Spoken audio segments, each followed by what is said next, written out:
Hi, everybody. This is Tanya from Tango Business Coaching, and we are now on day 18 of the 30-day leadership challenge.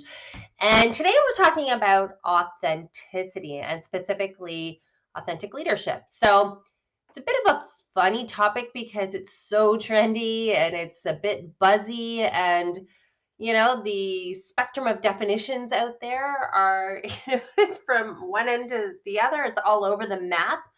But we're going to talk about it anyway. We're going to talk about what it is exactly, in my perspective, anyways, and why we should care about it. So, I did do a quick little search on this and found many, many, many different versions of what authentic leadership is.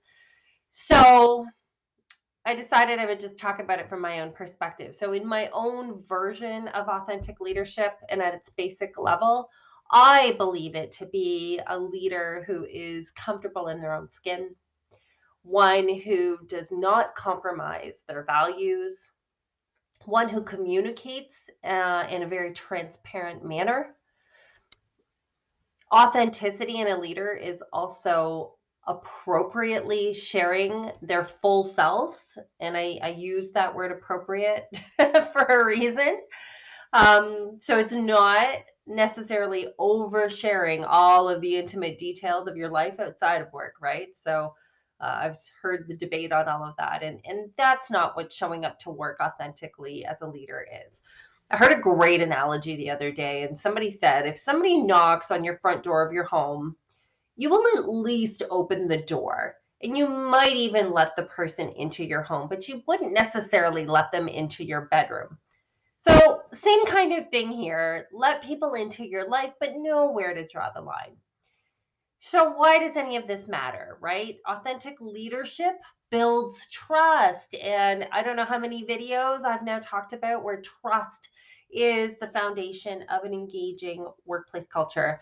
And of course, an engaging workplace culture is more productive, it's more aligned with the organizational vision. Your results are going to be achievable in an engaging workplace culture.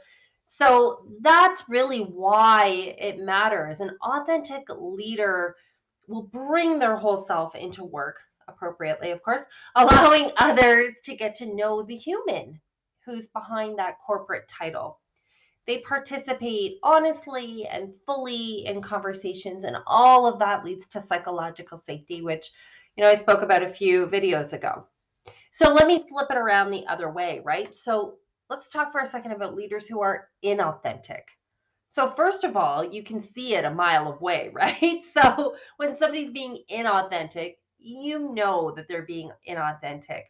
When they're not being themselves, when they're covering their personality or their beliefs perhaps. And you don't really know, it's as somebody on the other side of that person, you don't really know if what they're saying is true.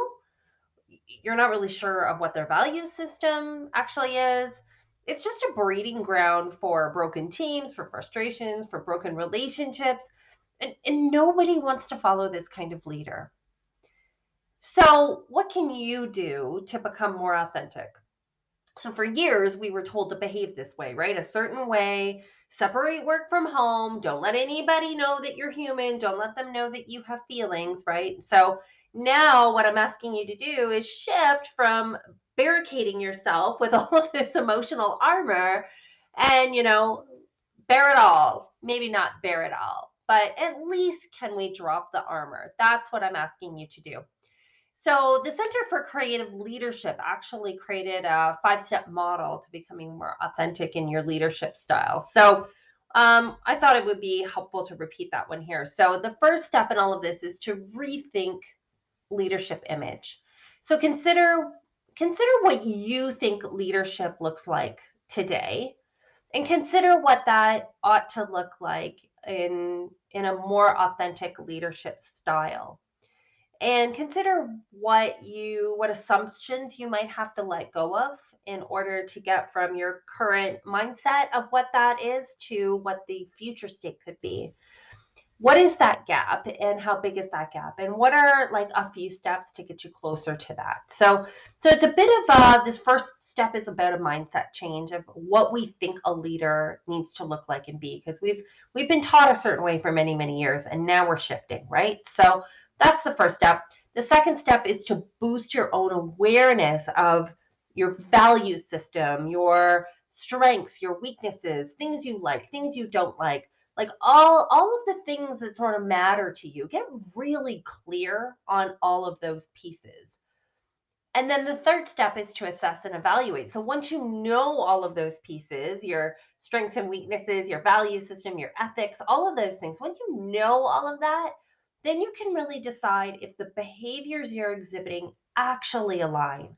I mean, this is going to take a hard look in the mirror, right? But very much worth it to determine if you're in misalignment yourself. So third step. The fourth step is to take action and get support. So again, what is the one step that you might need to do to start shifting from where you are today to where you want to be in this authenticity spectrum that you're going on? I think a key in all of this is to enroll some trusted advisors into this process with you. Let them know that you're on this journey to becoming more authentic and that you would like their support. Alternatively, getting a mentor, getting a leadership coach, somebody who can work with you on this, because this is behavior based. It's not easy to shift those behaviors. So you're going to need support in the longer game of all of this. And then the fifth thing is to become an effective communicator. So leaders need to be able to communicate well, to, convey information, to delegate, to listen, to interpret, to make decisions from all of that information. And all of that will build trust or it will erode trust. So your communication style is a huge indicator of authenticity. So this is something to work on proactively. Connect with others. When you're talking to others, make sure you smile, right? Master your message. Get clear on the messages that you want to send. Become a storyteller. I know this is, again, it's a buzzword. We've been talking about this for a few years, but so true. People are more likely to connect with you if you are telling stories. And of course, mastering the tone and the flexion in your voice, all of these pieces on how you communicate. And here we're talking about verbal communication, but how you communicate is going to start letting people in on what kind of leader you are and whether you are building trust or not. So that's the fifth one. So, of course, your challenge for today is to take one step in this journey. This is a journey. Know that this one is, I don't know that this one ever ends. You just have to decide that you want to become an authentic leader, and you've got to work at it every single day to, do the things that show up in an authentic way. So figure out what is that one tiny little step that is a little closer to the version of an authentic leadership style that you want to become. Take that one step. As always, reach out if you need support. This is another one of those topics where, getting a coach or an ear or somebody to listen to can be really helpful. I am 100% here for that.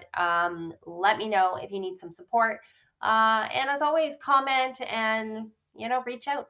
Also, if you need that 30-day leadership tracker, challenge tracker, I'm happy to send that over. So good luck with everything today, and I will see you all here tomorrow. Have a great day.